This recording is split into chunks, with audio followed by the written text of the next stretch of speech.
자, 여러분들 반갑습니다. 이번 이야기는 시청자 공주아빠님께서 시들무에 찾아와 주셨고요. 공주아빠님께서는 부동산 직업괴담을 굉장히 많이 들려주셨고 정말 저에게 충격도 많이 안겨주셨던 분입니다. 오늘 해주실 이야기는 어떤 이야기가 될까요? 같이 한번 만나보도록 할게요. 예, 반갑습니다. 공주아빠님 예, 안녕하십니까. 오늘도 이렇게 찾아와 주셨습니다. 네, 감사합니다. 불러주셔가지고. 아이고 감사합니다. 자, 일단은 공주아빠님 오늘 해주실 이야기 조금만 듣고 싶어요. 어떤 건지. 오늘은 일단은 요 직업괴담 관련된 이야기입니다. 진짜 누가 들으면 아니 부동산에서 뭔 이런 예. 일들이 많냐 할 수도 있는데요. 여긴 무서운 네. 이야기다 보니까 그런 이야기만 이제 하시는 거잖아요. 좋은 일도 많잖아요. 아유, 그렇죠. 네, 막 기분 네. 좋고 그런 일들도 많은데 그렇죠, 자, 그렇죠. 그렇지만 또 사람이 사는 곳을 또 중개하다 보면 여러 가지 이상한 일들도 많이 있을 텐데 오늘 어떤 이야기인지 바로 한번 출발을 해보도록 하겠습니다. 렛츠고! 길이십니다. 공주 아빠예요.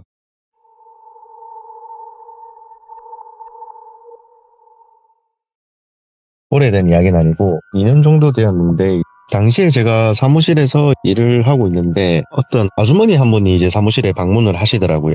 방문을 하셔서 하시는 말이 자기가 저희 사무실이 있는 근처에 차량으로 한 20분 정도 걸리는 위치에 이제 2층짜리 주택이 있다. 마당도 있고 2층짜리 주택인데 자기가 이 집을 좀 팔려고 한다. 그래서 이야기를 쭉 듣는데 이제 그때가 코로나가 막 끝나던 시기긴 한데 금리가 이제 오를 대로 올라가지고 아파트를 제외하고는 건물 매매가 아예 불가능한 상황이었습니다. 그래서 제가 솔직하게 말씀을 드렸죠. 사모님, 지금 시장 상황이 이렇다 보니까 더군다나 이래 오래된 건물 찾는 사람들이 없다. 그래서 매매가 아마 힘드실 거다. 그냥 제가 대놓고 말을 했습니다. 그러니까 제가 생각했던 금액보다 한 1억 몇천 더 싸게 팔겠다는 거예요. 금액을 대충 들어보니까 이거는 그냥 공짜더라고요. 집 금액 자체가. 그래서 와, 이거는 대출 조금만 받으면 그냥 내 돈 안 들이고 살 수 있는 집이겠다 싶어가지고 이제 제가 그러면은 거래가 가능할 것 같다. 그러면은 이거를 내가 팔아볼 테니까 이제 뭐 수수료는 어떻게 할 거냐부터 해서 이제 이런 금액적인 이야기들을 조율을 받죠. 그렇게 해서 주인이 좀 최대한 빠른 시일 내로 팔아달라 해서 저는 이제 알겠다고 했고 그렇게 해서 광고를 올려놨습니다. 아니나 다를까 광고를 올리고 한 일주일, 2주일도 안 됐는데 그 집을 보겠다는 사람들이 한 3-4팀이 있었어요. 당시에 이제 제가 다른 것도 제가 막 임대업이라든지 이런 하는 일들이 좀 많다 보니까 그 집 중개를 갖다 제가 좀 뒤로 밀어놨던 상황이었거든요. 아하. 그래서 그냥 날 잡고 한 번에 이 사람들 다 보여드려야 되겠다 싶어가지고 뭐 월요일은 이 팀, 화요일은 저 팀 이런 식으로 이제 일정을 다 잡았죠. 한 주 동안. 그렇게 해서 저도 이제 솔직히 그 집에 처음 들어가 본 거였어요. 외관은 제가 로드뷰를 통해 가지고 어떻게 생겼는지는 대충 봤고 이게 보면은 저희는 구조가 다 아니까. 근데 보니까 2층짜리 단독주택인데 이게 우리가 흔히 아는 그런 단독주택들은 밖에서 2층으로 올라가는 계단이 있는데 그 계단을 없애버리고 1층 안에서 2층으로 올라갈 수 있게끔 그거를 뚫어놨더라고요. 그래서 이제 제가 실제로 들어가 보니까 구조가 조금 독특하긴 한데 뭐 오히려 좀 약간 복층 느낌도 좀 나고 생각보다 괜찮겠더라고요. 이게 구조가 1층에는 방 2개에 거실 하나, 화장실 하나가 있었고 그러니까 우리가 아는 투룸 구조죠. 그리고 이제 2층으로 올라가면은 제법 넓은 한 10평짜리 방 하나가 크게 나오고 화장실이 또 하나가 있고 그래가지고 그거를 보여드리니까 뭐 봤던 손님들 다 마음에는 들어 하셨어요. 금액이 왜 이렇게 싸냐, 건물에 문제가 있는 거 아니냐, 그런 것부터 시작해서. 근데 이제 단독주택이라는 게 건물이 당연히 오래되면 오래될수록 문제는 없을 수가 없습니다. 그런 그렇죠. 거를 저희가 이제 다 고지를 해드리거든요. 솔직히 물이 셀 수도 있는 거고 이런 것들을 미리 꼼꼼하게 체크를 한다 하더라도 들어가는 사람이나 아니면은 매도인이 그거를 뭐 수리를 해주든 들어오는 사람이 수리를 하든 그런 하자 보수는 당연히 해야 되거든요. 그런 거를 다 감안하더라도 금액이 너무 메리트가 있었어요, 솔직히. 그러다 보니까 딱 최종적으로 두 팀이 서로 하겠다라고 계약금을 걸겠다면서 이렇게 저한테 연락이 오더라고요. 그러다 보니 저는 손님을 또 가려받는 상황이 된 거죠. 그렇게 했는데 한 팀은 자기가 들어오는 조건이 올 리모델링을 하는 사람이 있었어요. 오. 이분은 3인 가족이었는데 50대 부부 2분이랑 성인 자녀 1명 이렇게 해서 3명이서 살 건데 아내를 예쁘게 올 리모델링을 해서 자기들이 들어오겠다라는 팀이 있었고 그분들은 또 좋은 게 자기들한테 이거를 팔면은 매매가를 한 500만 원 더 쳐주겠다. 이거를 저보고 뭐 수수료를 가져가시든 아니면은 매도인한테 드리든 그거는 뭐 자율적으로 하셔라. 자기들은 이 집이 너무 들어오고 싶다. 그 이야기를 들었을 때 제 입장에서는 당연히 이 사람들한테 팔고 싶잖아요. 네. 그래서 제가 매도인한테 말을 했죠. 돈적인 이야기는 안 하고 마음에 들어하는 사람이 있는데 이 사람이 들어오겠다. 계약금을 넣을 테니까 계좌번호를 달라. 그렇게 이야기를 하니까 이 매도인이 갑자기 저한테 딱 하나를 물어보더라고요. 혹시 리모델링 하실 거냐고. 그래서 제가 당연히 80년도 때 지어진 건물인데 당연히 리모델링 해야죠. 리모델링을 안 하면 됩니까? 안 팔겠대요. 리모델링 하는데 왜 그걸 안 파냐. 우리가 새로 들어오는 것도 아니고 매매를 해서 들어오는 건데 자기는 절대 안 팔 거래. 리모델링 하는 사람한테는 절대 안 판대. 그래서 제가 희한하다 싶어가지고 아무리 설득을 하고 해도 안 된대. 뭐 수리할 게 있으면은 오히려 본인들이 수리를 해줄 테니까 그냥 이대로 살아라는 거예요. 이상하다 싶어가지고 뭐지 싶어서 이제 제가 그 다음 손님한테 또 연락을 했죠. 그 다음 팀한테 이야기를 하니까 이 팀은 리모델링은 안 하고 부분 수리를 할 거래. 자기들은 예산이 조금 빠듯한데 매매는 해야 되겠고 돈은 없고 해서 부분 수리만 딱 하겠대요.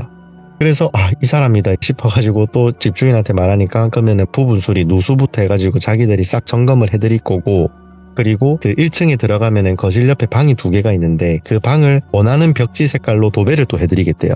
그래서 이 정도만 해도 그래도 꿀이다 싶어가지고 그 손님한테 말씀을 드렸죠. 원하는 스타일의 도배지가 있냐 하니까 뭐 자기는 실크 재질의 뭐 화이트 톤의 뭐 어쩌고저쩌고 막 이야기를 하더라고요. 그래가지고 제가 그거를 그대로 주인한테 이야기를 하니까 한 일주일인가 2주일인가 있다가 그 도배를 해놨다고 한 번 더 보러 오라 하더라고요. 그렇게 보고 저희가 계약서를 쓰고 중도금을 치르고 입주까지 기다리고 있는 그런 상황이었죠. 그러다가 저도 뭐 시간이 지나가지고 뭐 입주일이 돼서 그 매수인한테 전화를 하니까 이제 안 그래도 잔금 놓고 지금 이사를 하고 있다 하더라고요. 그래서 제가 그렇습니까? 그러면은 제가 그 동네에 갈 일이 좀 있는데 한번 좀 보러 가도 되냐 하니까 뭐 오시라고 하더라고요. 그래서 제가 바카스 한 박스 사들고 그 새로 입주하고 있는 그 주택에 갔죠. 가니까 도배를 화이트 톤에 막 이렇게 해놓으니까 집이 더 오래된 집 같지도 않고 더 깔끔하고 저는 좀 좋아 보이더라고요. 들어오는 매수인들도 집을 너무 마음에 들어 하셨고. 그래서 제가 잔금을 다 확인했냐고 매도인한테 전화를 딱 했는데 매도인이 전화를 안 받는 거예요. 그래서 제가 뭐지 이거 잔금 확인을 좀 하긴 해야 되는데 왜냐면 저는 수수료도 받을 게 있고 하니까 그래서 제가 문자를 한번 보내봤죠. 사모님 뭐 잔금 얼마가 들어갔는데 확인하셨냐. 확인하셨으면은 우리 중개보수 수수료도 좀 입금을 해달라. 그렇게 하니까 문자 답장은 또 바로 오더라고요. 계좌 주세요. 확인했습니다. 이렇게. 그래서 제가 전화를 받으실 수 있는 사항이 아니셨구나. 그래서 제가 문자로 계좌를 드렸죠. 계좌를 드리니까 바로 수수료가 입금이 또 되더라고요. 그래서 어쨌든 저는 돈을 받았으니까 그래도 감사했고 고생하셨다라고 또 전화를 한 번 더 하는 게 예의잖아요. 그래서 전화를 하니까 전화를 이번에 또 돌려버려요. 그러더니 문자가 한 개가 또 왔는데 앞으로 전화하지 마세요라고 하더라고요. 그래서 내가 뭐지 내가 뭐 실수한 게 있나 이 사람이 나한테 왜 이러지 나 잘했는데 이런 생각을 하고 있다가 또 뭐 매수인한테는 제가 이런 이야기를 할 필요가 없으니까 매수인한테는 혹시라도 살다가 문제가 생기면은 저한테 한 번 더 이야기를 해달라. 그러면은 제가 매도인한테 어쨌든 한 번 더 이야기를 해서 뭐 조치할 수 있는 건 조치를 하고 바로잡을 게 있으면 바로잡는 것까지 내가 다 도와드리겠다. 그렇게 이야기를 하니까 매수인들도 막 너무 고맙다면서 그렇게 해서 저희는 헤어졌습니다. 그렇게 헤어지고 저는 일상으로 복귀를 했죠. 또 일상으로 복귀를 해서 정신없이 하루 이틀 보내고 있는데 그 매수인한테 한 3일인가 4일 있다가 전화가 왔어요. 저한테. 전화가 왔는데 사장님 혹시 이 집에 무슨 안 좋은 일이 있고 그런 거는 없었죠? 라는 거예요. 그래서 제가 사모님 솔직히 말씀드리면은 저는 그렇게까지 디테일하게는 모른다. 그냥 우리 부동산에 그 매도인께서 찾아오셨고 매물 접수했고 나는 그거를 중개를 하고 판 게 끝이다. 거기서 있었던 뭐 히스토리라든지 이런 건 우리가 알기가 힘들다 사생활이다 보니까. 근데 혹시 무슨 일이 있냐 하니까 무슨 일이 있는 거는 아니래요. 무슨 일이 있는 건 아닌데 잠만 들면은 느낌이 좀 너무 이상하대요. 마치 누군가가 자기들 옆에 누가 있는 것 같고 막 지켜보는 것 같고 막 시선도 느껴지고 또 이상한 소리도 나고 자기가 기분 탓인가 했는데 또 자기는 그런 미신 이런 거를 워낙 믿고 일하는 사람이다 보니까 더 예민하게 지금 받아들이고 있다 하더라고요. 그래서 제가 그러면은 이게 아무래도 좀 오래된 건물이고 하다 보니까 물 흐르는 소리라든지 전류가 흐르는 소리 이런 게 좀 더 크게 들렸을 수도 있다. 별거 아닐 수도 있으니까 너무 그렇게 크게 걱정은 하지 마시고 만약에 무슨 일이 생기면은 한 번 더 전화를 해달라. 그때는 내가 매도인을 찾아서라도 그거는 도와드리겠다. 그렇게 이야기를 했죠. 그러고 다음날 또 전화가 오시더라고요, 그분이. 아, 사장님, 이 집 진짜 이상한 것 같아요. 그 제가, 무슨 일이 있었냐 물어보니까 그 집에 식구들이 총 몇 분이 있냐면은 초등학교 다니는 자녀 2명이랑 엄마, 아빠 이렇게 살아요. 엄마, 아빠가 제가 기억하기로 나이가 40대 초반? 이렇게 많지는 않은 분들이었거든요. 근데 그 안방에서 엄마랑 아빠랑 자고 그 옆방에서 작은 애기가 자고 큰 애는 2층에서 잔대요. 근데 큰애가 새벽에 자다가 오빠 하면서 막 계단을 통해갖고 막 우다다다다닥 내려왔대요. 내려오더니 엄마 아빠가 놀래가지고 애기한테 왜 그래 무슨 일 있어? 라니까 막 누가 자기 옆에서 막 똑똑똑똑똑똑 뭘 막 두드린다고 애가 너무 겁이 질려서 막 내려왔대요. 그래서 그래? 이러면서 뭘 두드린다는 거야? 여기 2층이라서 뭘 두드릴 수가 없는데 이렇게 하니까 아니야, 분명히 내 귀에다 대고 누가 뭘 두드려 똑똑똑똑 거리면서 무서워 이렇게 하니까 이제 엄마 아빠가 그 초등학생 아들을 안고 그렇게 잤대요. 자는데 남편이 자다가 또 새벽에 와 이거 무슨 소리야 이러면서 또 벌떡 일어났대요.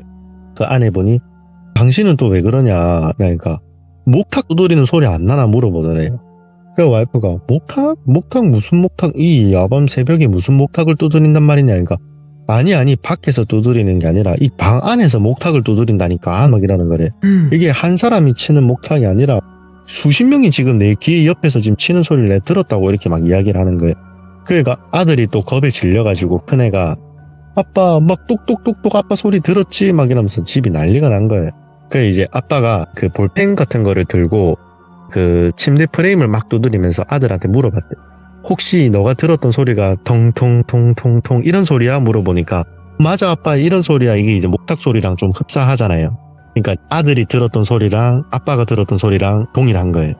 그래 이제 저한테 다음날 전화가 온 거죠. 너무 무서웠다고 어제. 그래서 제가 그래요. 근데 제가 솔직히 무속인도 아니고 제가 진짜 뭐 도와드리고는 싶은데 해드릴 수 있는 게 없는데 일단 제가 한번 가보겠다. 가가지고 그 집을 다음날 낮에 한 점심 지나서 아마 2-3시쯤에 방문을 했을 겁니다. 제가 딱 가자마자 했던 게 신발장 안에 들내가지고 부적이 있는지 한번 좀 찾아봤거든요. 왜냐하면 좀 그런 안 좋은 그런 게 있었던 집들은 꼭 그런 싱크대 및 하부장이라든지 어디에 부적이 몇 장씩 꼭 나오는 집들이 있었습니다. 제가 그동안 경험했던 바로 이제 부적이 있을 만한 위치 혹은 부적을 좀 숨겨둘 만한 위치 그런 데를 다 뒤졌는데 없어요. 아무것도 없고 다 깨끗하더라고요. 일단은 저도 왜냐하면은 과거부터 그런 거를 조금 느꼈던 사람이다 보니까 그 사모님한테 좀 조심스럽게 말을 했어요. 그때 이제 애들은 다 학교를 가고 남편은 출근을 한 상태였거든요. 사모님 제가 뭐 집안에서 이상한 짓 안 할 테니까 저 혼자 있게끔 좀 잠깐 마당에 가 계셔라. 내가 커피 사왔으니까 이거 커피 한 잔 마당에 앉아고 좀 드시면서 계셔라. 집안 구조 좀 한 번 더 혼자 보겠다 이렇게 하고 내보냈어요. 보내고 제가 큰애기가 잤던 그 작은 방 거기 이제 혼자 침대에 걸터 앉아서 가만히 이렇게 있는데 아무것도 제가 그동안 느꼈던 그런 게 안 느껴지더라고요. 그래서 제가 진짜 이 가족들 단체로 그냥 꿈을 뭐 똑같은 꿈을 꾼 것 같은데 여기 아무것도 없는 것 같은데 하고 2층도 올라가 봤어요. 그 2층에서 큰애기가 그 목탁 소리를 들었다 했었거든요. 2층도 없어. 2층도 너무 깨끗하고 그냥 뭐 이사 들어온 사람들이 도배도 더 예쁘게 해놓고 잘 해놨더라고요. 오래된 집 같지도 않고. 거기도 없고 그래서 이제 제가 마지막으로 안방을 딱 들어갔죠. 안방에 들어가니까 머리털이 바짝하고 쓰더라고요. 순간. 정전기 난 것처럼. 그래서 제가 머리가 삐쭉 쓰니까 머리를 다시 가라앉히려고 제 왼손으로 제 머리를 쓰다듬는데 제 손 위로 다른 누군가의 손이 딱 만져지는 느낌이 들더라고요. 너무 놀래가지고 제가 쪼그려 앉으면서 욕을 했죠. 오씨 뭐야 이러면서 이제 쪼그려 앉았죠. 당연히 아무도 없었고 아무것도 없었고 근데 분명히 제가 그 안방에 들어올 때 뭔가 이상한 좀 이질감이라 해야 되나 하여튼 그런 걸 느꼈거든요. 여기 진짜 뭐가 있는 것 같은데 이거는 매도인한테 전화를 한번 해봐야 되겠다 싶어가지고 나와서 사모님한테 집 구조도 그렇고 제가 아무리 뭘 찾아봐도 이상한 건 안 나오더라. 근데 우리 혹시 모르니까 뭐 짚고 넘어갈 건 넘어가야 되니까 내가 매도인한테 한번 연락을 취해보겠다. 제가 이제 전화를 했습니다. 전화를 하니까 없는 번호라 하더라고요. 그때부터 제가 멘탈이 나가더라고요. 그래가지고 이제 이 사람은 어디서 찾지 하다가 그 제가 판 그 주택 옆집도 주택이거든. 그 가운데는 무슨 상가 건물이 있고 그 옆에도 똑같이 비슷하게 생긴 주택이 있는데 비슷한 시기에 지어진 주택이었습니다. 그래서 제가 그 집을 한번 찾아가 봤죠. 찾아가니까 어떤 할머니 한 분이 혼자 살고 계셨는데 그 할머니한테 제가 바카스 한 개 사들고 가서 이 옆에 집 판 사람인데 혹시 이 집에 무슨 일이 있었습니까? 하니까 바카스를 딱 봤더니 옆에 집을 한번 힐끔 보시고 아유 나는 모릅니다 가이소 이라는 거예요. 찝찝하잖아요 이런 이야기를 들으면. 그래갖고 아니 어르신 그러지 마시고 혹시라도 조금 안 좋은 그런 게 있었으면 말을 좀 해주시라. 우리도 들어온 사람 입장에서 그걸 알아야 되지 않겠냐. 그러니까 그 할머니가 끝까지 말을 안 해. 분명히 뭐가 있긴 있거든요. 아유 나는 모릅니다 그냥 갈 길 가이소 아유 나는 그런 거 있고 모릅니다 계속 이러는 거예요. 그래서 제가 뭐 싫다는 사람 더 붙들고 하면 제가 이제부터는 진상이 돼버리니까 일단 알겠습니다 하고 할머니랑은 헤어졌죠. 저도 그 매수인한테 일단 가보겠다 하고 그 매도인이 연락처를 바꾼 것 같다. 내가 혹시라도 뭐 알게 되면은 말씀해 드릴 테니까 또 무슨 일이 있으면은 전화를 해라. 그러면은 내하고 같이 뭐 무당집을 가든 어떻게든 내가 다 도와줄 테니까 전화를 해달라 하고 이제 제가 헤어졌어요. 헤어졌는데 그날 밤 11시인가? 완전 제가 잠에 딱 들었을 시기에 그 매수인한테 전화가 오더라고요. 사장님 이게 다 뭐예요 하면서 얘 왜 그러십니까?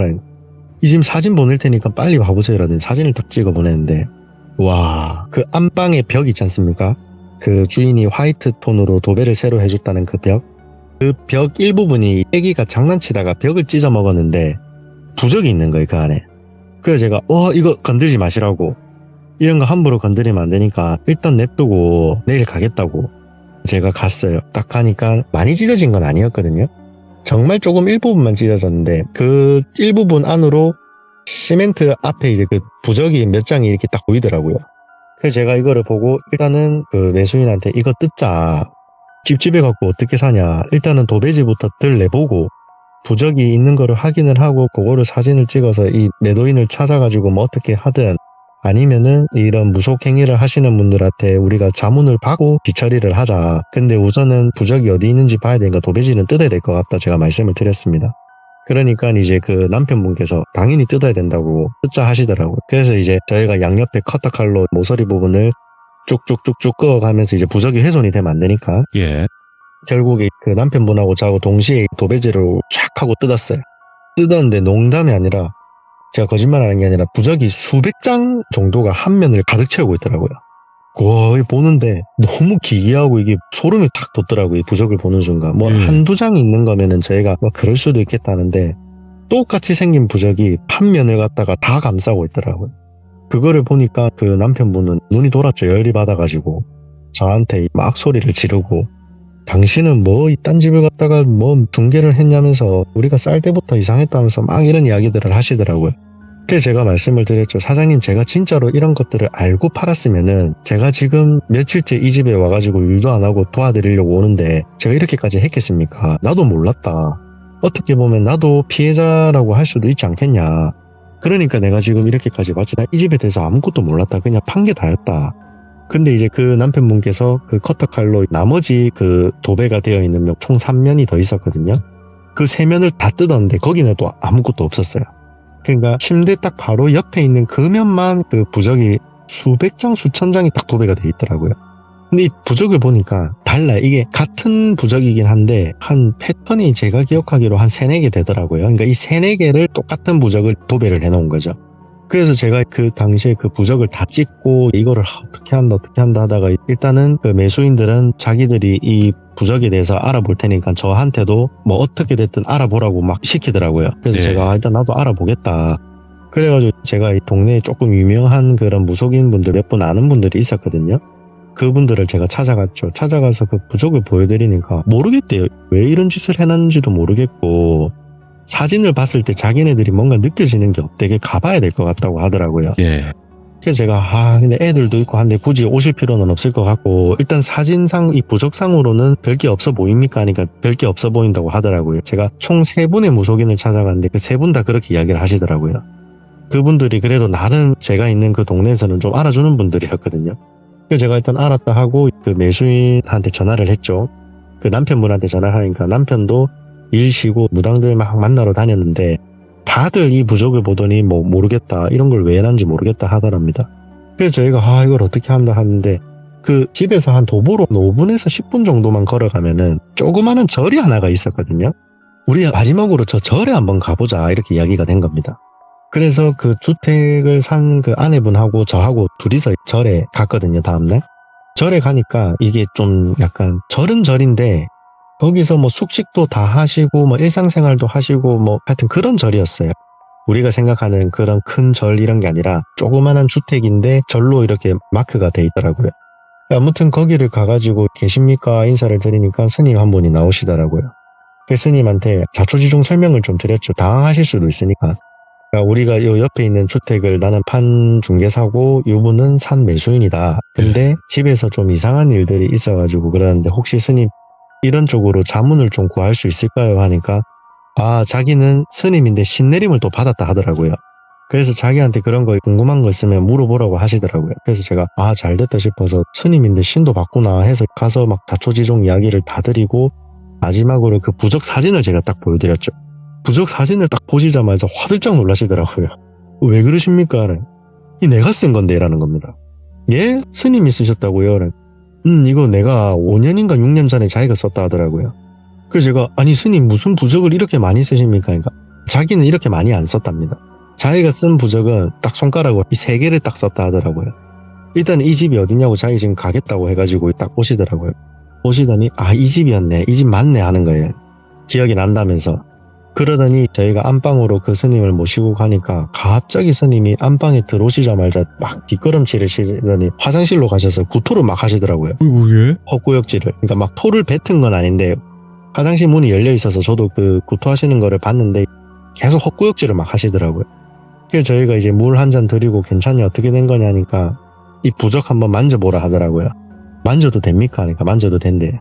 부적을 만지니까 그 스님이 말한 그 부적 3장은 일반 부적 종이가 맞는데 우리 그 한지라고 하네. 그 얇은 종이 있잖아요. 그런 종이로 된 부적 종이가 맞는데 나머지는 A4 용지더라고요. 보니까 전부 다 그 수백 장이. 그러니까 매도인이 부적을 갖다가 복사를 한 거예요. 노란색 용지를 놓고 프린트기에다가 올려가지고 그거를 뭐 100장이면 100장, 1000장이면 1000장 복사를 해서 그거를 또 오려가지고 일일이 다 수작업으로 붙여놨던 거죠.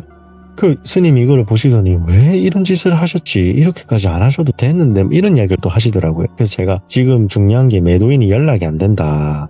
나는 지금 하루아침에 사기꾼 소리 듣게 생겼고 지금 이런 집에서 어떻게 하루하루를 사시겠냐. 있었던 일을 좀 이야기를 해달라 하니까 이제 그 스님이 자기가 알고 있는 이야기들을 딱 해주시더라고요.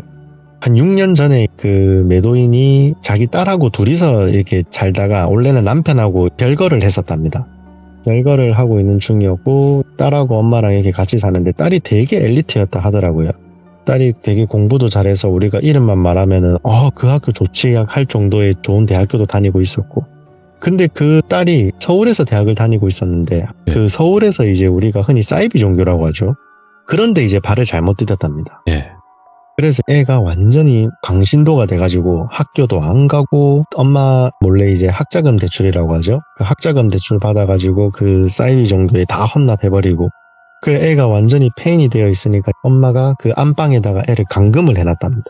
그러니까 애가 서울에 가야 된다 나 거기 가서 뭐 예배 드려야 된다 기도 드려야 된다 이런 이야기만 하고 이러니까 이제 엄마가 도저히 안 되겠다 싶어서 그 딸을 갖다가 감금을 시켜놓고 어떻게 보면은 그게 학대죠. 학대 아닌 학대를 하게 된 거죠.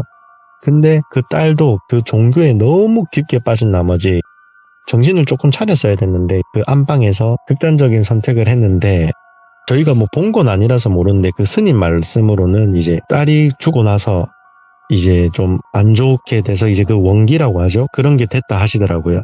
그래서 계속 자기 엄마를 못 살게 굴고 엄마를 데리고 가려고 하고 그러다가 결국에 그 어머니가 매도인이 그 스님을 찾아왔었답니다. 그래서 당시에 그 스님이 그 부적을 3장을 쓰셔가지고 하나는 거실에다 놔두고 하나는 안방에다가 놔두고 하나는 작은 방에다가 놔둬라. 그렇게 이야기를 하셨대요. 그러고 그 아주머니는 그렇게 스님이 제한 조치를 하고 한 몇 달 있다가 그 스님한테 과일이며 뭐며 사들고 와가지고 스님 덕분에 우리 애가 이제 안 나타난다. 좋은데 간 것 같다. 너무 고맙다. 그렇게 하니까 이제 그 스님이 당시에 그 좋은데 간 게 아니라 당장 그 당신 옆에 못 오게만 그렇게 해놓은 거지 그게 무슨 만병통치약 그런 거는 아니다. 그러니까 막 그런 생각하지 말고 딸이 죽은 것도 어떻게 보면은 당신 때문이니까 당신은 내가 지정해주는 이 요일, 이 시간에 무조건 딸을 위해서 제사를 해라. 그래서 그게 뭐 3년 동안이었나 4년 동안이었나 하여튼 그렇게 제사를 지내라고 했는데 그 아주머니가 너무 놀래가지고 그러면 우리 딸이 또 나타나서 그렇게 할 수 있냐니까 뭐 당연한 거다. 저 부적은 그냥 말 그대로 임시방편이지 저게 뭐 대단한 그런 게 아니니까 꼭 내가 시킨 대로 그 오늘부터 가가지고 당장 제사부터 지내라라고 했답니다. 그러고 나서 그 뒤로 그 아주머니가 절에 안 나타났다 하시더라고요. 그 스님도 이제 시간이 지나니까 그 일을 까먹고 계셨던 거고. 근데 오늘 안방에 들어봤을 때 그 원기를 자기가 봤답니다. 원기가 부적이 있는 부분 반대편 구석에 쪼그려 앉아가지고 되게 기괴한 자세로 고개를 꺾어서 자기들 쪽을 많이 쳐다보고 있었다 하더라고요. 근데 원기 손에 목탁이 들려 있었답니다. 제가 저거를 왜 들고 있는지 모르겠는데 목탁을 하나 들고 있더라 이러면서 저한테 그 이야기를 하시더라고요. 그래서 제가 사실 여기 매수인들이 잠자리 잘 때 막 목탁 두들기는 소리가 났다 하던데 그러면 저거를 제가 친 것 같다 이렇게 하니까 맞다 하더라고요. 그러니까 자기가 생각하기로는 저 원기가 자기를 약간 조롱하는 그런 느낌이랍니다. 자기가 스님이니까 그거를 똑같이 저 부적을 쓴 사람이 스님이니까 그 목탁을 어디 갖고 와가지고 그거를 두들기면서 약간 조롱하는 거죠. 자기 안 가고 여기 있다라고. 근데 지금 자기가 해하고 싶은 존재인 자기 엄마가 없으니까 저렇게 지금 구석에서 그냥 얌전히 있는 것 같은데 저거부터 일단 빨리 내보내야 되겠다 하시더라고요.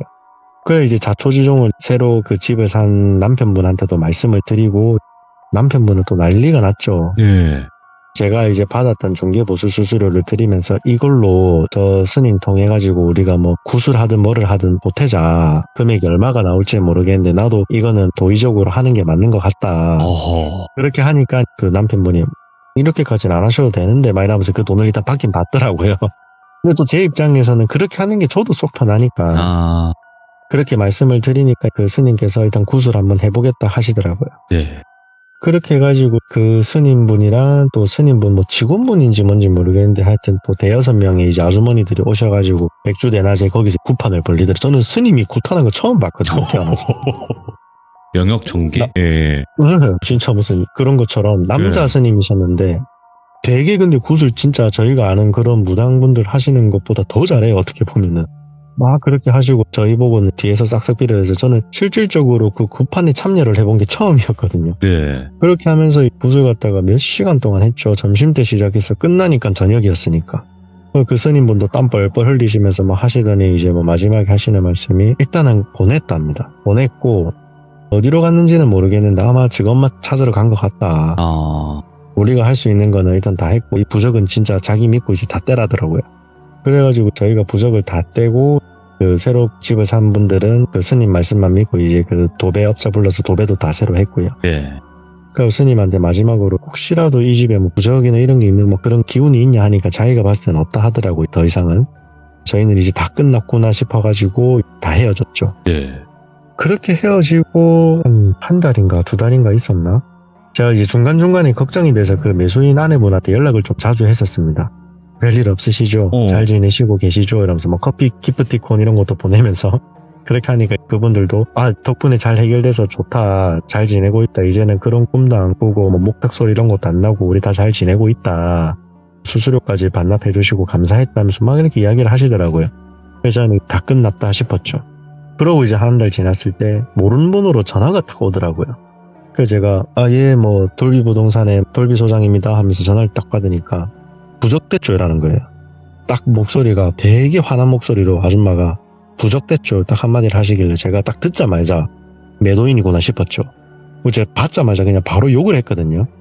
아줌마 미쳤냐면서 그런 거를 갖다가 말을 안 하고 나는 당신 때문에 내 사기꾼 소리까지 듣고 내 수수료까지 다 반납하고 저 집에 내 한 달 동안 시달렸다 안 와? 이러면 그런 거는 내 모르겠고 부적 왜 뗐어요? 라는 거예요. 그 스님 아직 거기 있죠? 라는 거예요. 그래서 제가 나는 모르겠고 당신 내한테 전화하지 마라. 진짜 사기죄로 확 고소해버리기 전에. 그래서 제가 전화를 딱 끊었어요. 전화를 끊고 제가 느낌이 너무 세가지고 그 스님 연락처를 제가 당시에 받았었거든요. 그 스님한테 제가 전화를 했습니다. 스님 안 그래도 그 매도인이 바뀐 번호로 저한테 전화가 오시더라. 전화가 와가지고 부적됐냐고 하는데 스님이 어떻게 된 겁니까? 그러니까 안 그래도 어젯밤에 꿈에 그가 나오더라 하는 거예요. 예? 그게 무슨 말입니까? 그 죽은 딸내미가 내 꿈에 나와가지고 지가 엄마 찾았다고 내한테 자기 이 집에서 나가게 해줘서 고맙다고 시고 웃고 갔다면서 지금 지금 만났네. 그러니까 지금 엄마가 지금 당신한테 전해서 내 어디 있는지 안 물어보던가요? 라길래. 스님, 예, 물어봐서 아직까지 거기 계시다 했다. 그러니까, 아유, 나는 모르겠다. 저래 나쁜 사람, 나는 더 이상 뭐 도와줄 것도 없고, 집 대문 걸어 잠글랍니다. 라고. 내 걱정하지 말고 그냥 할 거 하이소 하시더라고요. 예. 그러고 나서 제가 알아서 하시겠지 하고 전화를 끊고 또 한 일주일이 지났어요. 일주일이 지나가지고 제가 또 우연히 그 동네를 가게 됐습니다. 간 김에 그 스님이 살짝 생각나서 가는 김에 또 앞으로 뭐 제가 일이 좀 잘 풀릴지 안 풀릴지 이런 것도 한번 여쭤보려고 그 스님을 찾아갔죠. 가니까 스님이 다행히 그날은 계시더라고요.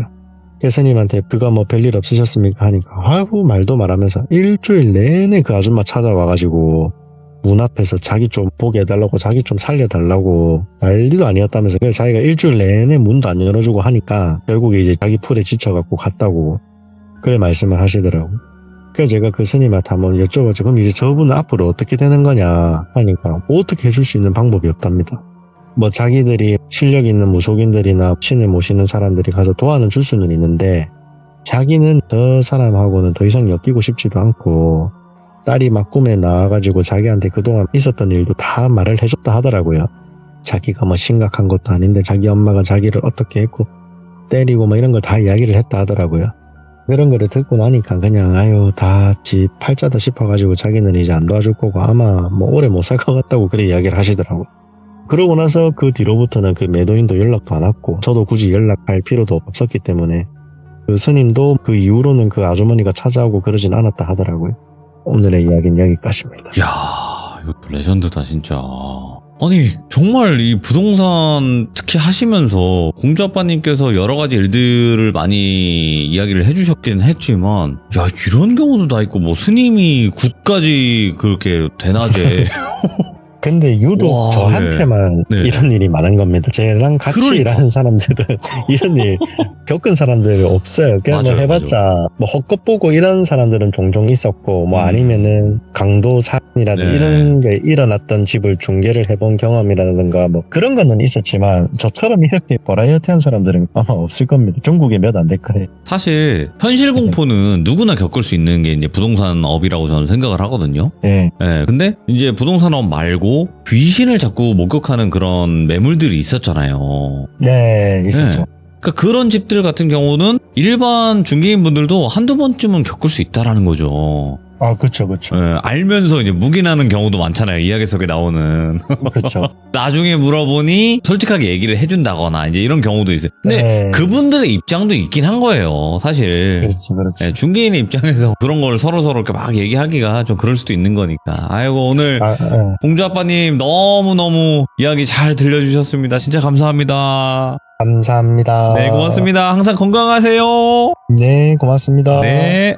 자, 일단은 공주 아빠님께서 오늘 해주신 이야기도 정말 섬뜩한 레전드 이야기가 맞습니다. 네, 이거 듣기 힘든 이야기이기도 했고요. 그리고 우리가 뭐 중개인분들이 겪는 이야기들을 잘 듣기가 쉽지가 않잖아요. 근데 그거를 뛰어넘어서 공주 아빠님께서는 굉장히 여러 가지 이야기들이 많으세요. 그래서 아직 공주 아빠님 이야기 첫 번째 이야기부터 안 들어보신 분들은 꼭 한번 들어보시길 바라겠습니다. 감사합니다.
자, 오늘 워터님께서는 시들무에 처음으로 방문을 하시는 분입니다. 오늘 해주실 이야기는 저도 항상 시청자분들께도 말씀은 드리지만 말엔 힘이 있다 이렇게 굉장히 표현을 많이 하곤 하는데요. 오늘 해주실 이야기가 아마 말에 관련된 이야기도 될 수 있다고 생각을 합니다. 어떤 이야기일지는 같이 한번 확인을 해보도록 할게요. 아, 네, 여보세요? 아, 워터님. 아, 네, 안녕하세요. 혹시 잘 들리시나요? 네. 네네. 이게 일단 앞서 말씀드리자면 제가 이게 되게 오래된 옛날 일이에요. 네. 그래서 조금 이게 기억을 더듬어가면서 얘기를 하다 보니까 중간에 조금 제가 말을 더듬을 수도 있긴 한데 그래도 한번 노력해서 이렇게 얘기해 보겠습니다. 아이고, 얼마나 그리고- 긴장되실까, 지금. 많이 굉장히 긴장되고 그리고 제가 이 그림을 좀 보내드렸는데 그림은 중간에 이게 이렇게 띄워주시는 건가요? 제가 말씀드릴 때? 그림 띄워드려요? 아, 네네네네. 네. 하나 띄워드릴 때마다 노래 한 곡씩인데 괜찮으시겠어요? 아, 농담이고요. 뭐 부를까요? 예, 몇 곡을 하셔야 되는지 모르겠어서 여러 개를 보내주셨기 때문에 이거는 순서대로 제가 말씀하시는 대로 좀 띄워드리려고 할게요. 네네네. 네. 저도 이게 그림을 보면서 조금 이렇게 진행을 할게요. 왜냐면은 네. 이게 제가 말주변이 부족해서 그림을 보면서 해야 될 것 같아서. 알겠습니다. 버벅이셔도 되고 말씀 저셔도 되고 하니까 편안하게 아유, 감사합니다. 네, 있는 그대로 말씀해 주시면 될 것 같습니다. 자, 그러면 도대체 워터님께서 오늘 준비하신 이야기가 대부분 주제가 말인 것 같아요. 우리가 하는 말. 그죠? 네, 맞습니다. 네, 그래서 말에 대한 이야기 바로 출발을 해보도록 하겠습니다. 렛츠고! 길이십니다. 워터죠!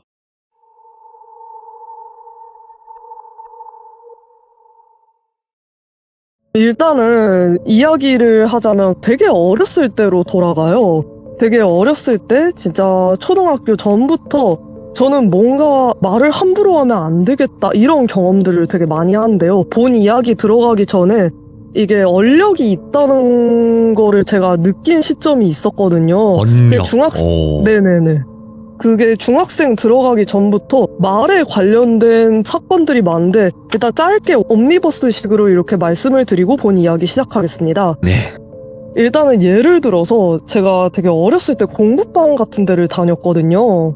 공부방 같은 데를 다녔는데 그때는 체벌이 가능한 그런 시대였어가지고 문제를 틀리거나 아니면은 자기 마음에 안 들 때 이 공부방 선생님들이나 그런 분들이 좀 어휴? 체벌도 하셨었어요. 아니, 공부방이면 뭐 집에서 하는 그런 거 말씀하시는 거예요? 아니, 공부방처럼 이렇게 애들이 모여서 과외식으로 과외 선생님들이 이렇게 공부를 시켜주는 방인데 학원하고 조금 달라요. 그러니까. 내가 오고 싶을 때 오고 내가 조금 시간도 오늘 조금 컨디션이 안 좋다 하면은 바로 집에 가고 좀 그래서 저희는 공부방이라고 불렀거든요. 예.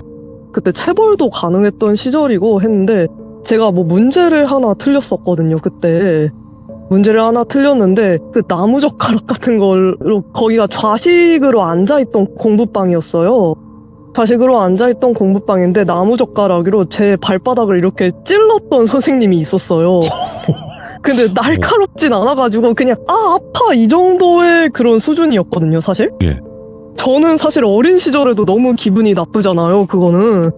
이게 제가 문제를 틀리고 기분을 나쁘게 했더라도 그게 너무 기분이 나빠서 그때는 선생님이 잠깐 나간 사이에 자기도 똑같이 이거는 당해봐야 알아 하면서 되게 작은 소리로 제가 중얼거린 적이 있었어요. 아, 네. 근데 그러고 나서 한 20분 정도 흘렀었던 것 같아요. 이 공부방 선생님이 갑자기 아악 하면은 소리를 지르시는 거예요. 예? 그래가지고 왜 저러시지? 하고 하는데 내 발바닥 이러면서 소리를 지르시고 계시더라고요. 뭐야?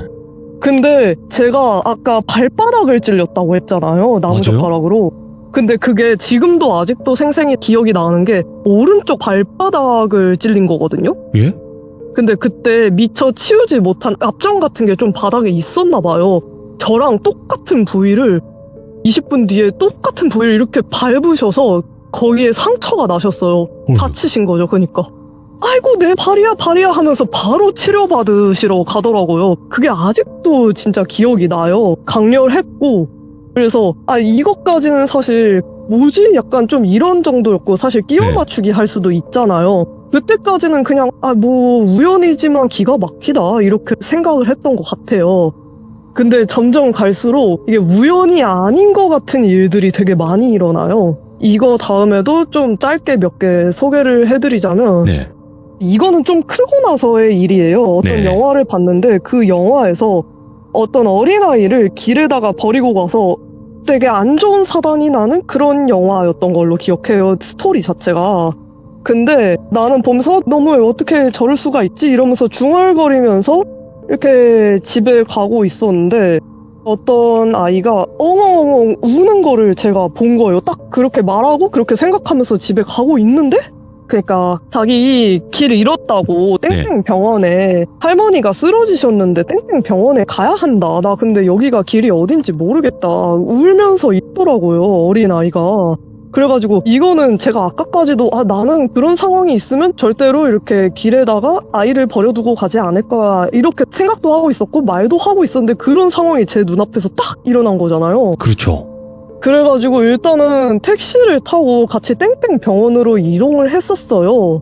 나중에 그 아이의 말을 들어보니까 자기가 사실은 그 할머니가 쓰러지셔가지고 자기도 이렇게 땡땡 병원으로 같이 가고 싶었는데 이게 자기가 할머니를 화나게 하셔서 고혈압으로 잠깐 이렇게 기절을 하셨나 봐요. 그러다 보니까 가족들이 너 때문이니까 너는 오지 말아라 이랬던 상황이었던 거예요. 근데 애는 그래도 걱정되잖아요. 그래서 길에 애가 막상 나오는데 이게 그 땡땡 병원이란 곳이 다른 동네였어요. 그 친구가 있는 동네에서. 당연히 좀 애가 뭐 택시를 탈 돈이 있었던 것도 아니고 길을 잃어버린 거죠. 한복판에서. 그래서 제가 그런 상황을 운 좋게 맞닥뜨려서 이렇게 땡땡 병원도 데려다 주고 나중에 혹시 모를까봐 그 아이한테 뭐 부모님 연락처라던가 이런 것도 좀 받아둔 상태였거든요. 근데 이게 정말 이때까지도 신기하다 이렇게 되게 생각을 많이 했거든요. 그리고 세 번째 짧게 얘기해줄 일은 만약에 제가 뭔가를 먹고 싶다 이렇게 말로 중얼거리면 그거를 무조건 3일에서 5일 내로 먹게 되더라고요. 그러니까 이게 다른 사람들이 듣기에는 그거 끼워 맞춘 거 아니야? 이렇게 생각을 하실 수 있겠지만 이게 근데 제가 우연이 아니라고 생각했던 거는 되게 뭐 캐비어라던가 샥스핀이라던가 이런 건 되게 귀한 재료들이잖아요. 어렸을 때 되게 그 샥스핀이나 캐비어 TV에 나오는 거 보면서 되게 저런 거 먹어보고 싶다. 무슨 맛일까? 이러면서 애들하고 되게 어릴 때 얘기를 나눴던 기억이 있어요. 그러다가 제가 정말 친했던 A라는 친구의 집에 놀러 갔거든요. 근데 그게 그런 말을 하고 얼마 지나지 않았을 때로 기억을 해요. 근데 친구 집에 샥스핀 죽이 차려져 있는 거예요. 저 여태까지 본 적도 없는데? 보통 가정집에서 샥스핀 죽을 만들진 않잖아요. 근데 그 친구가 딱 이거를 말하더라고요. 나는 태어나서 이런 걸 단 한 번도 먹어본 적이 없는데 이상하게 너만 오는 날이면 이런 걸 가족들이 차린다. 너는 진짜 식복이 있나 보다. 아니면 뭐가 있다. 신기하다. 이렇게 얘기를 하더라고요. 어렸던 시절인데도 그 친구가 그렇게 얘기를 할 정도였어요. 그러니까 이거를 저 혼자만 느낀 게 아니고 저랑 정말 친했던 뭐 다른 친구들도 옆에서 보고 느낄 정도였거든요. 그러다 보니까 저의 어렸을 때 별명이 샤먼, 주술사, 매지션 뭐 이런 이상한 별명들이었어요. 솔직히. 어떻게 너는 샤먼이라는 별명이 생기지? 와.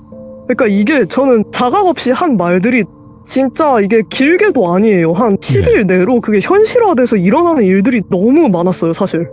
이게 간단히 이해를 돕기 위해서 간단한 옴니버스식으로 이야기를 해드린 건데 이거에 대한 원인은 사실 제가 뭐 약간 가물기라고 하죠. 흔히 말해서. 그런 게 있다 보니까 그런 사람들은 언력이 있다라고 제가 나중에 그 무당분한테 들었거든요. 이렇게 저도 점도 보고 이러다 보니까. 그래서 그런 사람들은 말도 함부로 하면 안 된다 이런 취지로 얘기를 하셨는데 일단 본 이야기는 제가 이렇게 어렸을 때부터 좀 나에게 뭔가 초능력이 있는 것 같아 라고 이렇게 심취해 있던 시절이었어요. 어리다 보니까. 그때가 아마 중학생으로 제가 올라가서 입학한 지 얼마 안 됐던 시절이었어요. 그러니까 중학교 1학년 입학식 치르고 막 새학기가 시작할 때쯤이었거든요. 그때는 뭐 우리가 흔히 중2병이라고 하잖아요. 저도 그런 거에 조금 심취해 있어가지고 나에게는 어떤 능력이 있는 것 같다. 이것을 그렇다면은 진짠지 아닌지 한번 이렇게 실험해 보고 싶다라는 네. 생각이 딱 든 거예요. 중학생 이제 올라가고 나서. 근데 그때가 한참 우리 혼자 하는 숨바꼭질이라던가 아니면 여타 그 분신사바라던가 그런 강령술은 되게 유명하잖아요. 막 TV에 제보도 많이 되었고 그런 강령술들은 그때도 제가 그런 거를 TV에서 좀 보니까 나는 근데 좀 말한 대로 이루어지는데 그렇다면 내가 좀 귀신을 부르는 주문을 직접 만들어도 되지 않을까? 라는 위험한 상상을 하기 시작했어요. 아, 그게 어리니까. 이 사건에 그죠. 그때는 네. 한참 내가 초능력이 있나 봐 하고 되게 심취해 있던 시절이었거든요. 여거에서부터 사건이 발단이 시작되는데 네. 일단은 어디서 본 건 있어가지고 집 가서 한자 같은 거를 검색한 뒤에 한자를 조합해서 제가 주문을 만들게 돼요. 자세한 거는 뭐 악용할까봐 제가 자세히 얘기는 안 드리겠지만 그렇죠, 그렇죠. 그렇게 주문을 만든 다음에 이거의 실행법은 되게 간단했어요. 그냥 이거를 계속 읊는 것. 이거를 계속해서 읊는 것이 이 강령술이라고 해야 될까요? 네. 이것을 하는 방법. 그래가지고 일단은 제가 만들어봤으니까 제가 먼저 해봐야겠죠. 그래가지고 저도 이거를 계속 주문을 읊었어요. 근데 주문을 읊다 보니까 뭔가 머리가 되게 아픈 거예요. 이명 같은 게 들리진 않았지만 머리가 너무 아파가지고 이거 읊다가 그만두긴 했어요, 저는. 근데 이거를 나는 효과를 보지 못했으니까 뭐 별거 아니네 해서 그냥 다른 친구들 있잖아요. 그때도 뭐 이거 오컬트 같은 거에 관심 있는 친구들이 많았거든요. 오컬트 같은 거에 관심이 있는 친구들은 이걸 알려줘서 해봐라 했더니 무섭다 안 한다 이런 친구들도 있었지만 이제 관심이 없는 친구들은 이런 거에 대해서 믿지를 않으니까 내가 그럼 해보겠어 하고 호기롭게 이제 시작을 하게 돼요. 그 주문을 읊는 거를. 그래서 이 친구는 B라고 칭할게요. 네. B라는 친구가 제가 알려준 대로 30분에서 1시간 정도 중얼중얼 거리면서 이 주문을 읊게 되거든요. 근데 이게 참 그 날이 어떤 날이었냐면 네. 제가 아까 공부방을 다닌다고 했었잖아요. 어렸을 때. 이때까지도 공부방을 다니고 있었거든요. 거기에서 만난 친구예요. 이 B라는 친구가. 오, 예. 근데 이 시험 기간이다 보니까 되게 밤 늦게까지 공부를 하고 있었거든요. 근데 그날은 10시 넘어서 11시까지 이렇게 공부를 하고 있었고 너무 밤 늦게까지 공부를 하다 보니까 다른 친구들 다 집에 가고 저하고 B라는 친구만 이렇게 남게 된 거예요. 공부방에서. 근데 B라는 친구는 밤도 너무 늦었는데 시험 기간에는 이 친구가 그때 몇 시 전까지는 오지 마라 하면서 공부를 잘 안 하는 친구여서 그런 거를 부모님한테 좀 문자를 받았나 봐요. 그래서 네. 난 좀 더 있겠다 해서 저랑 이렇게 남게 됐는데 그때도 얘가 공부는 하기 싫으니까 제가 알려준 주문을 다시 중얼거리면서 읊기도 하고 그리고 생각도 이렇게 했대요. 네. 그 친구가 제 바로 옆에 앉아 있었거든요. 옆에 앉아 있었는데 그 시간이 제가 아직도 기억나요. 11시에 조금 넘었던 시간이었어요. 야, 예. 근데 걔가 갑자기 읊다가 뚝 멈추는 거예요. 애가 무슨 정지된 것 마냥 뚝 멈추고 애가 좀 표정이 경직이 되어 있더라고요. 그래서 좀 이상하잖아요. 왜 저러지? 그냥 주문 읊다가 피곤한가 보다. 이제 하기 싫은가 보다. 저는 이렇게 생각을 했단 말이에요. 네. 근데 걔가 옆에 앉아있다고 했잖아요. 손으로 뚝 건들기 시작해요. 그런 거 휴대폰을 가르쳐요. 이거 보라고. 휴대폰 보라고. 그래서 그때도 휴대폰을 다 가지고 있던 시절이었거든요. 이게 지금처럼 성능이 좋은 휴대폰들은 다 아니었지만 문자는 이렇게 주고받을 수 있잖아요. 그렇죠. 문자로 이거 큰일 난 거 같다 이런 문자를 걔가 보냈더라고요. 근데 솔직히 옆에 있는데 문자 보내는 것도 사실 웃기잖아요. 그래서 너 왜? 이랬더니 계속 툭툭 건들더라고요. 문자로 얘기할게 이러면서. 지금 일단은 제가 처음에 보내드렸던 그 그림을 띄워주세요. 공부방 그림인데 공부방의 구조가 그렇게 되어 있었어요. 제가 왼쪽에 있고 친구가 오른쪽에 있고 뭔가가 공부방으로 들어왔다 이렇게 얘기를 하는 거예요. 그 친구는. 근데 사실 이거는 저는 영안이 트인 건 아니고 이게 좀 가끔 가다가 이상현상을 느낄 때 감각으로 느끼는 케이스예요. 이게 사람마다 되게 여러 가지 케이스가 있다 하잖아요. 영안이 트인 건 아니다 보니까 이 친구의 증언에 의존해서 지금 이렇게 이야기를 풀어드릴게요. 이때 되게 이상한 것이 들어왔다 이거를 읊다 보니까 그거를 듣는데 저는 솔직히 무섭잖아요. 예. 그것의 생김새를 친구가 묘사를 휴대폰으로 여전히 이렇게 묘사를 해주는데 생김새는 두 눈에 안구가 없고 뻥뻥 뚫려 있고 예전에 혹시 유행했던 그 자유로 귀신 알죠. 아실지 모르겠지만 그것과 조금 닮아 있고 그리고 머리가 되게 산발인데 길고 그리고 키는 큰 것 같은데 근데 이게 일어서 있질 않아요. 들어보니까 일어서 있질 않고 방바닥을 이렇게 사족보행하는 짐승 마냥 기어다니는 거예요. 그러니까 키는 커 보이는데 얘가 기어다니니까 얘는 큰 것 같다 이렇게 얘기를 하는 거죠. 이렇게 그림에 보내주신 것처럼 이렇게 기어다니다가 건너편에 접이식 테이블이 있잖아요. 그게 되게 낮은 테이블이었거든요. 그 낮은 테이블 그 안으로 쏙 들어가 버렸다. 그 밑에서 엎드려서 자꾸 우리를 주시하고 있다 하는데 사실 무섭잖아요. 진짜 저도 그거를 문자로 보는 순간 둘 다 얼음이 되어서 진짜 아무 말도 할 수가 없더라고요. 너무 소름 끼치고 사실. 근데 저는 감각으로 좀 느껴진다고 했잖아요. 되게 비상식적일 정도로 조용하고 예. 을씨년스럽다. 예. 그런 분위기가 공부방 안에 맴돌고 있었어요. 이제 12시를 향해 가는데 어린아이 2명이 이렇게 공부방에 남아있고 이상한 것과 함께. 근데 사실 자정이 다 돼가니까 언제까지고 공부방에 있을 순 없잖아요. 제가 문자로 야 우리가 언제까지 여기 있을 순 없잖아. 우리 집 가야지. 그리고 시험 기간이라 했잖아요. 우리 다음날 시험인데 이러다 시험까지 망치겠어. 여기 있을 수 없으니까 일단은 우리 나가자. 나가자 해서 근데 솔직히 이대로 어떻게 나가냐 얘가 이러는데 그때 저에게 C라는 친구가 있었어요. 이 C라는 친구는 조금 아까 말했던 친구들과 다르게 느끼는 정도를 넘어서 보고 솔루션을 조금 제공할 정도의 그런 능력을 가진 친구였거든요. 예. 내 친구 중에 C라는 친구가 있다. 그 친구를 긴급으로 지금 불러내자. 일단은 집에 가자. 우리 여기 있을 수 없다 해서 공부방을 벗어나기로 해요. 예. 그리고 그 친구가 있는 그런 골목길 근처로 이렇게 들어가게 되는데 그 친구를 저희가 불러냈지만 저희도 가야 하니까 예.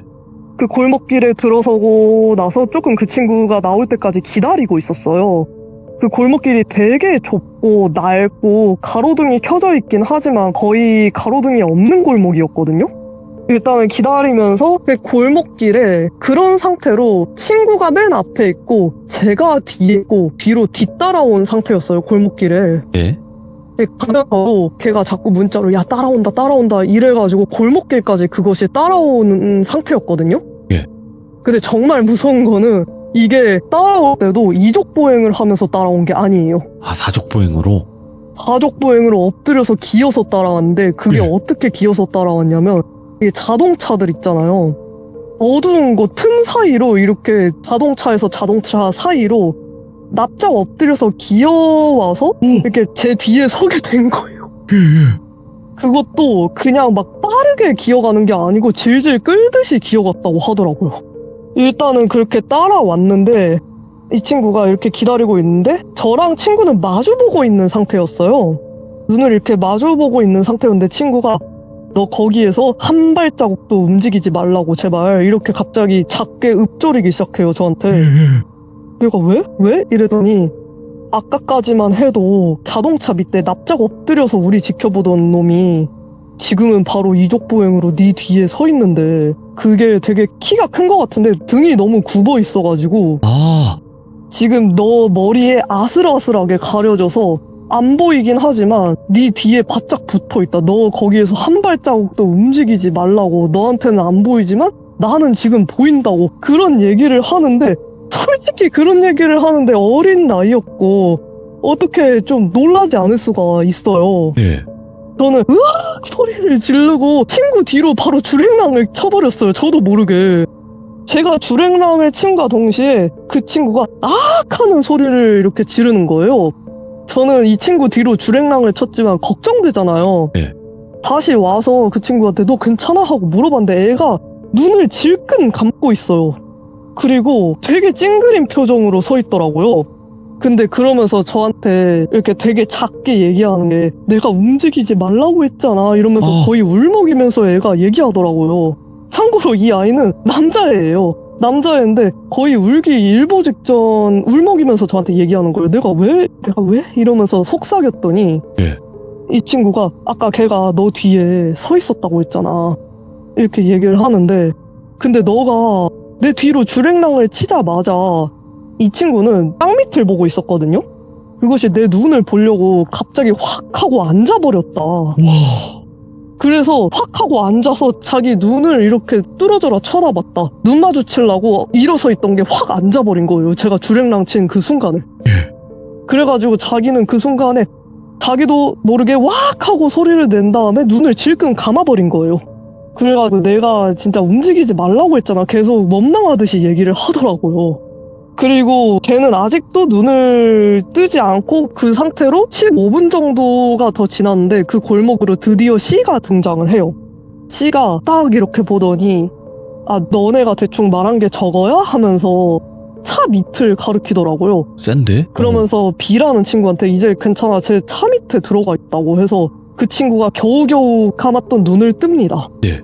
그래서 덜덜덜덜 떨고 있는데 다 같이 우리 이제 골목길 안에 계속 있을 순 없으니까 일단 B랑 C는 확실히 보이는 상태잖아요. 저는 감각으로 느끼지만 네. 그래도 B를 집까지 데려다 줘야겠다 해서 일단 집까지 데려다 주자 골목길을 벗어나자 하고 골목길을 벗어나려고 하던 순간이었어요. 근데 C가 되게 의미심장한 이야기를 해요. 아 근데 나는 너 뒤에도 이상한 게 보인다. 내가 그게 무슨 소리야 했더니 3m가 넘는 그러니까 검은 망토를 뒤집어 쓴 그런 어떤 형체가 네 뒤에 바짝 붙어있다 이렇게 얘기를 하는 거예요. C는 여자예요. 네. 검은 망토 같은 걸 이렇게 뒤집어 쓰고 있고 뭔가를 들고 있진 않았어요. 근데 예. 키가 되게 컸고 그리고 이 망토가 누더기 같은 망토? 그런 거를 쓰고 있었거든요. 이거는 솔직히 B는 못 봤잖아요. 저도 그렇지. 못 보고 근데 이것에 대해서도 묘사를 해줬어요, C가. 이 해리포터에 나오는 디멘터 다들 아실지 모르겠는데 사신 느낌. 그것과 닮아있다. 너무 닮았다. 네. 이렇게 얘기를 하는 거예요, 이 친구가. 근데 이거는 네 옆을 졸졸졸졸 따라다녀. 뭘 하는 건 아닌데 네 옆에 계속 붙어있어. 이렇게 얘기를 하는 거예요. 근데 저는 그때 딱 생각이 든 게 저도 이 주문을 읊다가 너무 머리가 아파서 그만뒀다고 했잖아요. 아, 예. 아, 나한테는 이게 소환이 된 건가? 이게 불러진 건가? 하고 갑자기 생각이 딱 드는 거예요. 그 얘기를 듣는데. 예. 근데 이게 어떻게 보면은 아까 얘기했던 그것은 악령의 느낌이 비슷한데 이건 사신의 느낌과 비슷하잖아요. 이 묘사된 모습을 네. 보면 그래서 B하고 나에게는 보이지 않았던 건가? 라는 생각이 딱 들더라고요. 네. 근데 일단 골목길을 벗어나는 길목에 저희가 다니던 그런 중학교를 이렇게 가로질러 가야 돼요. 거기를 거쳐서 이렇게 가야 하는데 근데 그 학교를 딱 지나가는데 이게 되게 멀리 여자 화장실이 있거든요. 그 학교 모퉁이에. 근데 걔가 갑자기 그 C라는 친구가 너 뒤에 있던 것이 갑자기 저 여자 화장실 안에 있는 어떤 영가와 대화하고 있다. 근데 갑자기 없어져서 저기로 갔다. 이렇게 이야기를 하더라고요. 예? 근데 그 장면은 저도 느낄 줄 안다고 했잖아요. 보지는 못하지만 이게 어떻게 느껴지냐면 머릿속으로 순간 그 줌인된 화면처럼 그것과 이 영가가 대화하고 장면이 1초도 아니에요. 진짜 순간 0.5초? 1초? 이런 느낌으로 딱 지나간 거예요. 너무 순간적이어서 내가 잘못 봤나? 나도 순간 그런 생각이 들 정도로. 근데 일단은 화장실 안에서 그것이 무언가와 대화를 하고 있었는데 지금은 네 뒤에는 없다. 지금 화장실에서 여자 영가랑 대화 중이다. 이렇게 얘기를 계속 해주더라고요. 네. 그리고 그 사이에 이동하는 중간에도 그것이라고 제가 칭했잖아요. 네. 그것이 계속 자동차 밑에서 우리를 지켜보고 있고 근데 저 사신 같은 것의 존재는 그때는 우리는 알 수가 없었으니까 저거는 이제 신경 그만 끄기로 하자. 우리는 일단 B를 집까지 데려다 줘야 되니까 무사히 예. 이렇게 얘기하고 그 B를 집까지 데려다 줬어요. 결국은. 네, 네, 네. 근데 그동안 그 사신 같은 것은 제 뒤에 안 따라왔고요. 그동안은. 오. 근데 그날이 저도 기억을 하는 게 이 친구가 일단은 집에 가서도 문자를 계속 저희한테 했어요. 네. 나 너무 무섭다. 이것이 집까지 따라 들어왔다. 집까지 그것도 기어서 여전히 따라 들어왔다. 네. 이렇게 얘기를 해주더라고요. 그리고 이 친구가 초등학교 6년 동안 개근을 한 친구인데 그날 새벽에 열이 40까지 올라가서 다음날 처음으로 이 아이 인생에서 결석이라는 걸 해봐요. 예. 그리고 다행히 이 친구는 의식을 차렸어요. 그 뒤에. 의식을 차린 이 친구가 해준 이야기예요. 집에 따라온 그것에 의해서 가위를 심하게 눌렸다고 하더라고요. 아이고, 결국엔, 예. 근데 가위를 심하게 눌렸는데 그것이 이렇게 씩 웃으면서 계속 뭐라 중얼중얼 거리는데 근데 되게 낮은 소리로 골골골골 대면서 중얼거렸대요. 그리고 간혹 가다가 자기 부모님의 목소리를 따라했다고 하더라고요. 예.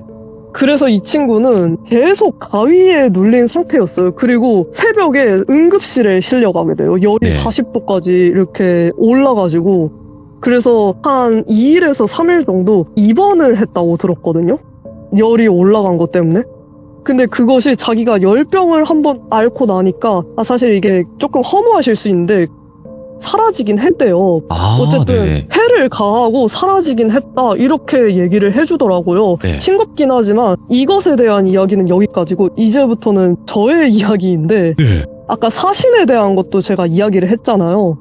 사신이 그때 저희를 따라오진 않았으니까 그냥 이 사신 같은 거는 그냥 우리가 잘못 봤나 보다 여기서 끝인가 보다 하고 있는데 저도 느낄 줄은 알기 때문에 제가 거울을 잘 안 봤어요. 그때 거울을 잘 안 봤는데 이 집안에 둥근 거울이 있거든요.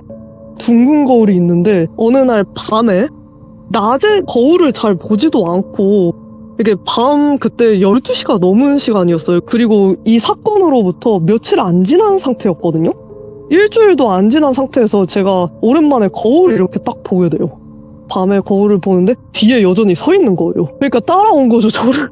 근데 친구가 묘사한 대로 저는 그날 밤에 이 사신의 존재는 두 눈으로 보진 못했어요. 근데 여기서는 확실히 이렇게 보게 되는 게 진짜 친구가 말한 대로 3m는 돼 보이고 누더기 같은 망토 같은 걸 뒤집어 쓰고 있어서 얼굴은 안 보여요.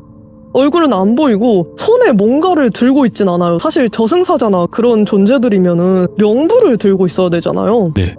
근데 명부 같은 것도 안 들고 있고 손도 되게 앙상하게 마른 손 같은 형태를 하고 있었거든요.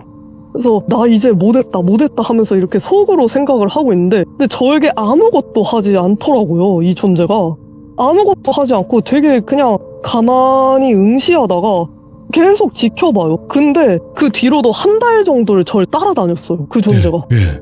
근데 이 사신의 존재도 어느 순간 따라다니다가 어느 순간 없어졌거든요. 아, 자연스럽게 그냥.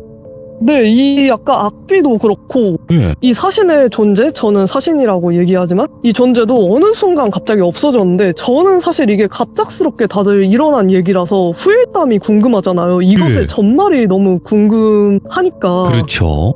제가 자주 찾아뵙는 무당분한테 이렇게 여쭤보게 돼요. 시간이 흐르고 여쭤보게 되는데 그 무당이 말하기로는 너는 되게 그런 칠성줄이나 그런 어떻게 보면 공줄이라고 하죠? 네. 그런 게 되게 센 아이여서 그런 주문을 함부로 읊으면은 우리 무당이 어떤 신이나 뭔가 신을 부를 때도 주문을 읊는 것처럼 너한테도 똑같이 적용이 된다. 이렇게 이야기를 일단은 하시더라고요.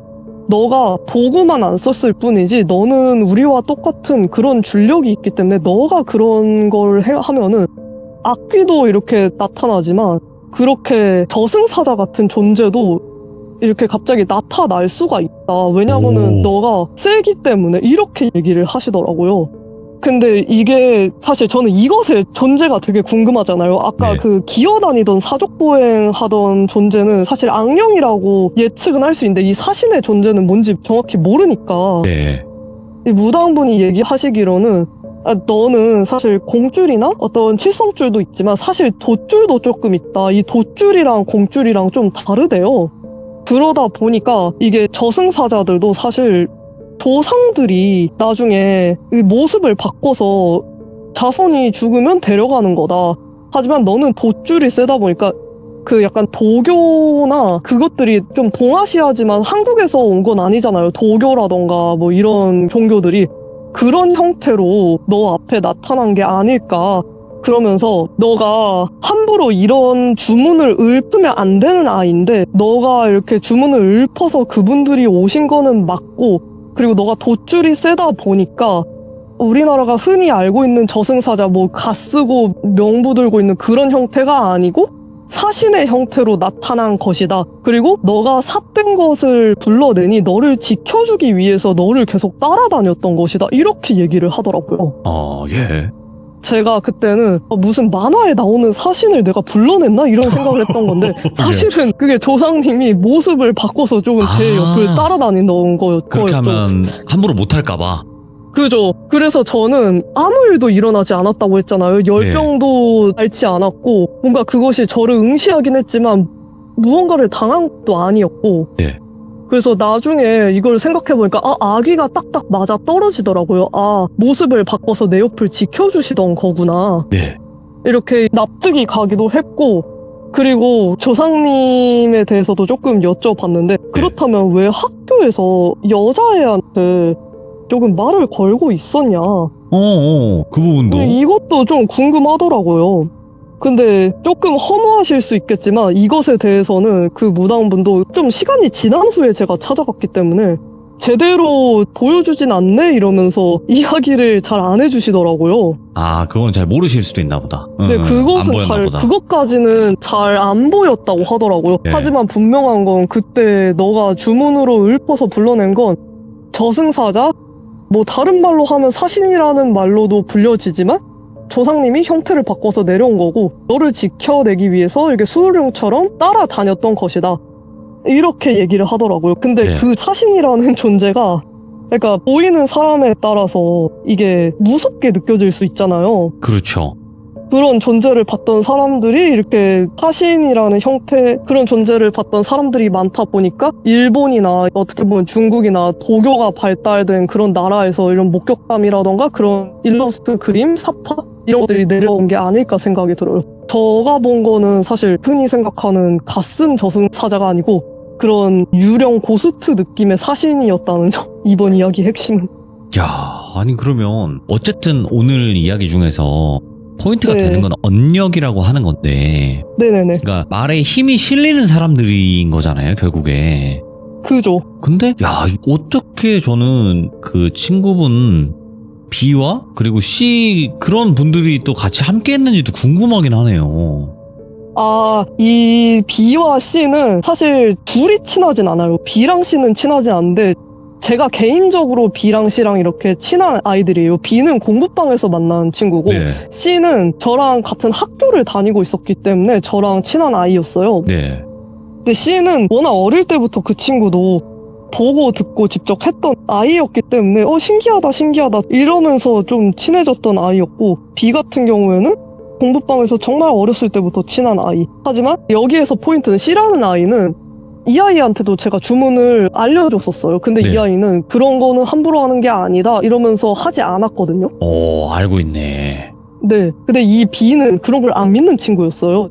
제가 알려준 주문을 읊은 친구는. 그렇기 때문에 저랑 B는 함부로 이런 주문을 읊었다가 그런 사건 사고를 겪게 된 거죠. 근데 이거는 제가 한번 추측은 해보는데, 네. 이건 그냥 개인적인 제 추측이지만 대부분 시들무에서 악귀가 소개가 됐을 때는 악귀들은 어쨌든 좀 귀신 세계에서 범죄자 느낌이란 말이에요. 그죠. 악행을 저질렀으니까 위로 못 가고 있는 건데 도망다니고 있거나 저승사자에게서. 근데 하다가 이제 학교쯤 이제 지나가는데 내가 그 흡수하거나 그냥 먹어버릴 귀신이 하나 있네 하고 걸로 가버린 게 아닌가 이런 생각도 해봤거든요. 그냥 단순 대화가 아니라 그냥 나한테 흡수되고 그냥 가는 길에 먹고 가는 거지. 네네. 그랬을 수도 있고 그냥 단순하게. 근데 정확히 뭔지 모르겠어요. 그것에 대해서는 아직도 미스터리입니다, 사실. 근데 그때 당시 워터님은 C라는 친구에게 그게 뭐였냐고 물어보지는 못하셨겠네요. 근데 C도 그때 당시에는 차 밑을 기어다니던 것에 대해서는 악귀다 이렇게 얘기했지만 그 사신 같은 존재에 대해서는 이 친구도 모르더라고요. 이건 나중에 저도 무당분에게 여쭤봐서 알게 된 거예요. 오늘 정말 또 긴장 많이 하셨을 텐데 이게 이야기하기가 쉽지가 않아요. 그때 당시 상황을 아무리 내 머릿속에는 파노라마처럼 쫙 펼쳐져도 이거를 말로 표현하기가 굉장히 어렵다고 생각을 하거든요. 앞으로 또 겪었던 이야기들이 몇 가지 더 있으시겠지만 그 이야기들도 네네. 차근차근 들려주시면 감사할 것 같아요. 그리고 말에는 힘이 있으니까 우리 또 워터님이 또 얼력이 있으신 분이라고 하다 보니까 저희 귀족님들 아프지 말고 건강하라고 한 번만 말씀해 주세요. 귀족님들 아프지 말고 모두 건강하세요. 건강할 겁니다라고 해주세요. 확언으로. 건강할 겁니다.